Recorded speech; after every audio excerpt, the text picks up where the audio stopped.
Assalamu alaikum. Hello, welcome to Sheikh Youssef's channel. First, I would like to thank all of you for your positive feedback regarding my first video, Learn to Recite Fatiha with Sheikh Youssef. Today, we will be talking about an important topic for all of us, how to stay optimistic about the future. Sometimes, your plan and the Allah's plan are the same. Say you want to have a toy and you got it. Or you wish to have a motorcycle and that wish comes true. That simply means that your plan and Allah's plan are the same. Allah is the only one making all of that true. But say you want to have a house but you did not get it. In this case, your plan and Allah's plan are not the same.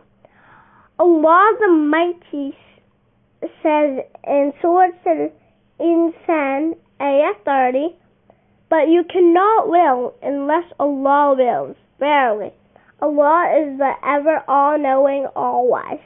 But wait a minute, this does not mean quit planning.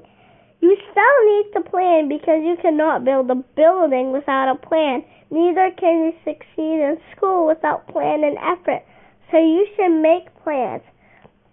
But you should also understand that at the end of the journey, only Allah will decide what is best for you. And that is a good thing. Allah knows the unknown, the unseen. Almighty Lord knows your past, your present, your future. So, He is the perfect one who can make the best choice for you. You are supposed to be full of optimism and hope that Allah will make things better for you and for all humanity. Allah says in Surah Al-Kahf, Ayah 24, Asa an yahdiyani Rabbi. Perhaps my master will guide me.